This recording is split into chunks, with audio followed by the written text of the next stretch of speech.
Students, आज की इस वीडियो के अंदर हम 12th फिजिक्स हमारे पास टॉपिक चल रहा था मैग्नेटिक इफेक्ट। ये टॉपिक चल रहा था हमारे पास मैग्नेटिक इफेक्ट का, चुंबकीय क्षेत्र बोलते हैं इसको। तो हमारे पास नेक्स्ट टॉपिक आता है, जहाँ तक अपन ने कर लिया था पिछले वीडियो के अंदर, उससे आगे टॉपिक आता है वृत्ताकार धारावाही कुंडली की अक्ष रेखा पर, वृत्ताकार धारावाही कुंडली की अक्ष रेखा पर चुंबकीय क्षेत्र की तीव्रता।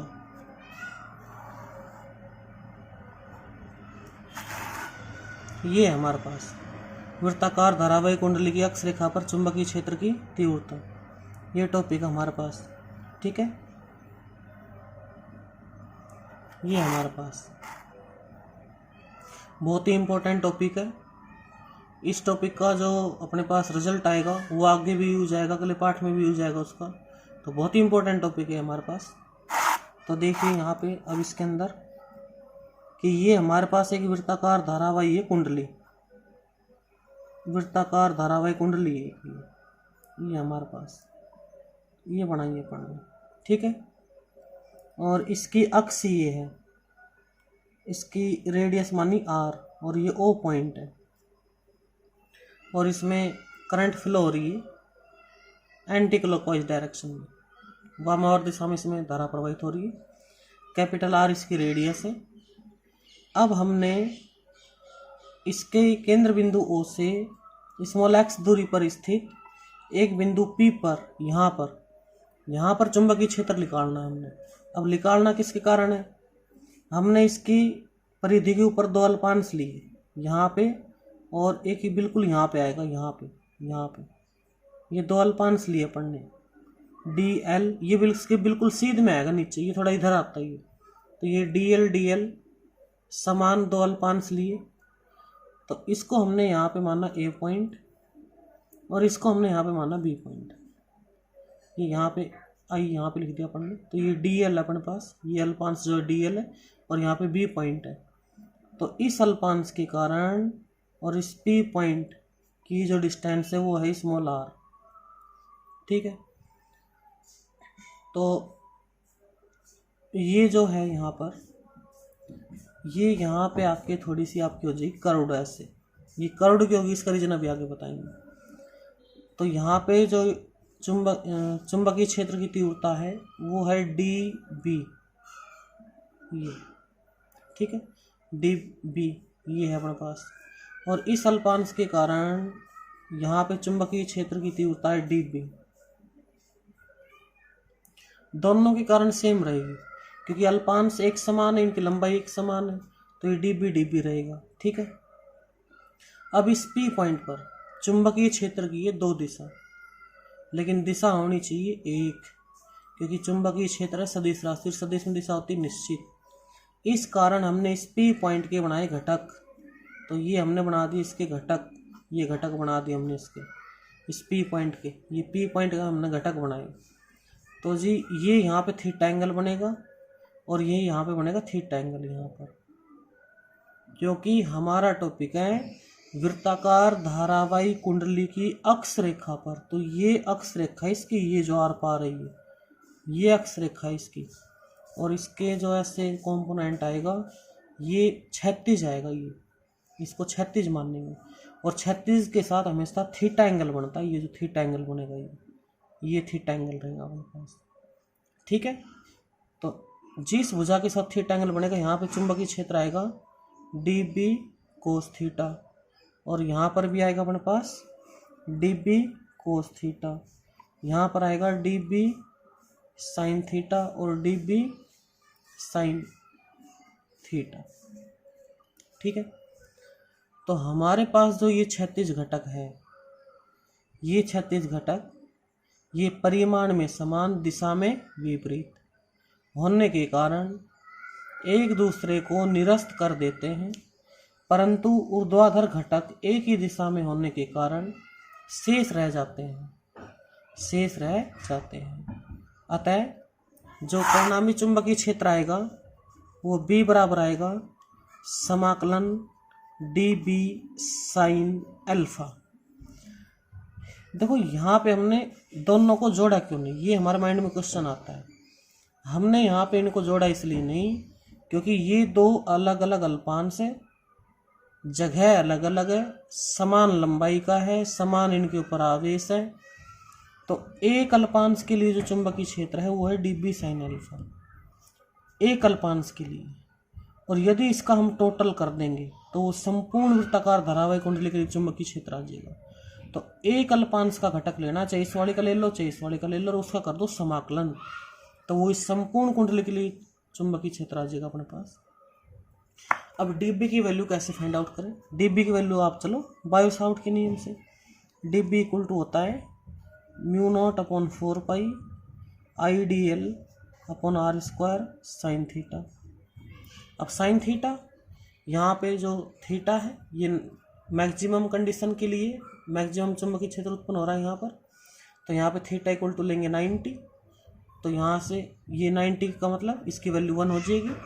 तो यहाँ से B इक्वल टू आएगा इंटीग्रेशन μ0/4 IDL अपॉन में r स्क्वायर। अब यहाँ पे साइन अल्फा, इसकी वैल्यू तो 1 हो जाएगी। अब ये साइन अल्फा बचा, साइन अल्फा या यहाँ पे कोस थीटा है ना, तो इसको कोस थीटा साइन थीटा ही मान लो आप इसको, ये साइन थीटा। ये अगर आप इसको यहाँ पे अल्फा मानते ना एंगल को, तो यहाँ पे sine alpha sine alpha sine alpha sine alpha कुछ भी मानो, आपकी मर्जी है यहाँ पे आपके, ठीक है। ये भी यहाँ पे थीटा पड़ेगा, अभी ये वाली थीटा यहाँ से। अब लाल बटे कक्का का प्रयोग करो, लाल बटे कक्का, तो लंब बटे कर्ण, आपने लंब बटे कर्ण, तो आपने कौन सा लेना है? ये त्रिभुज ले लो, ये ले लो आप AOP। कौन सा त्रिभुज लिया आपने? त्रिभुज AOP से। तो जो साइन थीटा बराबर आएगा वो आएगा लंब। लंब तो कितना है इसमें देखो भाई, ये आधार बनी जहाँ पर 90 का और न्यून कोण, तो ये तो बनी कैपिटल R, और 90 के सामने वाली कर्ण तो कैपिटल R अपन स्मॉल r। ये साइन थीटा की वैल्यू बनी अपने पास। तो यहाँ से B इक्वल टू आया समाकलन μ0/4 IDL अपॉन r स्क्वायर, और साइन थीटा की वैल्यू आएगी capital R upon small r, ये आ जाएगी हमारे पास, ठीक है। तो यहाँ पे देखो B इक्वल टू हमारे पास आएगा समाकलन μ0 IRDL अपॉन में 4πr3, ये आ जाएगा अपने पास, ठीक है। तो यहाँ पे D के साथ जो क्वांटिटी आती है इसके रेस्पेक्ट में हम करते हैं समाकलन, इसके रेस्पेक्ट में हम समाकलन करते हैं। तो D के साथ आ रहा है L, यहाँ पे L वाली कोई भी क्वांटिटी नहीं, सारी कांस्टेंट है, सबको बाहर निकाल लो। तो B इक्वल टू आएगा μ0 IR अपॉन में 4πr3, और यहाँ पे बचेगा इंटीग्रेशन DL।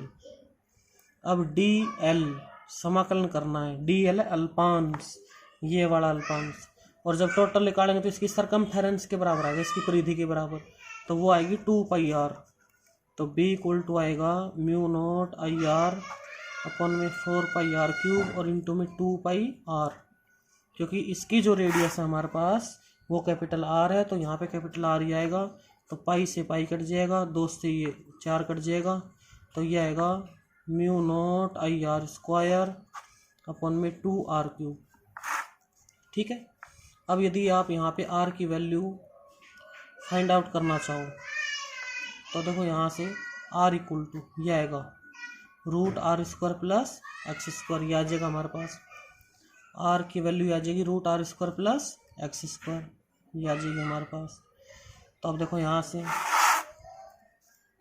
ये 90 डिग्री का एंगल, इसके सामने वाली भुजा कर्ण, और कर्ण का स्क्वायर दोनों भुजाओं को वर्गों के योग के बराबर, तो R स्क्वायर बराबर आएगा r square plus x square, ठीक है। तो जो इधर वाला स्क्वायर है ये इधर आके रूट बन जाएगा। तो यहाँ से B इक्वल टू आएगा μ0 IR स्क्वायर अपॉन में 2r square plus x square की पावर 3/2। देखो यहाँ पे रूट आता, यहाँ पे रूट आता तो 3 पावर तो यहाँ पे थी और 1/2 पावर इसकी, तो 3/2 हो जाएगा।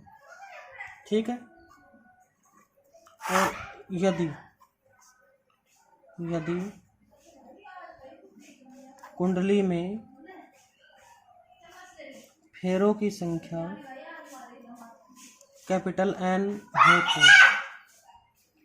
तो B = आएगा μ0 अपॉन में 2r² प्लस में x² की पावर 3/2। ये आ जाएगा। एक चक्कर के लिए इतना आ जाएगा ये वाला। और यदि कैपिटल N चक्कर हो, फेरों की संख्या कैपिटल N हो तो N से और मल्टीप्लाई कर दो इसको, ये आ जाएगा। तो ये हमारे पास फॉर्मूला आया B का। B = μ0 अपॉन में 2r² प्लस x² की पावर 3/2। तो ये हमारे पास बहुत ही इम्पोर्टेंट फॉर्मूला है। इस फॉर्मूले का अपन अब आगे अगली वीडियो के अंदर, क्योंकि इसके 5-6 केस है। अब यदि x का मान 0, r का मान 0, x = r/2, मतलब ये 5-6 केस है। ये जो टॉपिक है बहुत ही इम्पोर्टेंट टॉपिक है और इस समीकरण का यूज करके हम इसके 5-6 एप्लीकेशन केस पढ़ेंगे। अब इसके 5-6, तो अगली वीडियो के अंदर हम इसके 5-6 केस पढ़ेंगे और एक टॉपिक आता है हेल्महोल्ट्ज़ कुंडली, वो टॉपिक पढ़ेंगे। तो इस वीडियो के अंदर आपने ये सारे नोट्स उतारने हैं और ये जो वीडियो है बार बार देखनी है, बार बार सुननी है और यहाँ तक आपने कंप्लीट करनी है। क्योंकि ऐसे हम वीडियो बना के डालते रहेंगे, आप देखोगे नहीं, उनको करोगे नहीं तो कोई फ़ायदा नहीं है उसका, चाहे हम कितनी वीडियो बना कर देख लें उसको। तो ये आप इनको बारी बारी से देखो इनको। अब तक साउंड की प्रॉब्लम थी, सर हमें आवाज़ नहीं आ रही, ये नहीं आ रही, वो नहीं आ रही, तब आवाज़ की समस्या ख़त्म है। सब कुछ पढ़ना आपको, हम तो बना के डाल सकते हैं, होमवर्क डाल सकते हैं, करना आपको, आपका काम है ये। तो आज की इस वीडियो के अंदर वैसे स्टूडेंट्स हम इतना ही स्टडी करेंगे। अगली वीडियो के अंदर हम यहाँ से इस समीकरण को उठाएंगे लास्ट वाली को और इसमें 5-6 एप्लीकेशन का यूज करेंगे। Okay, thank you.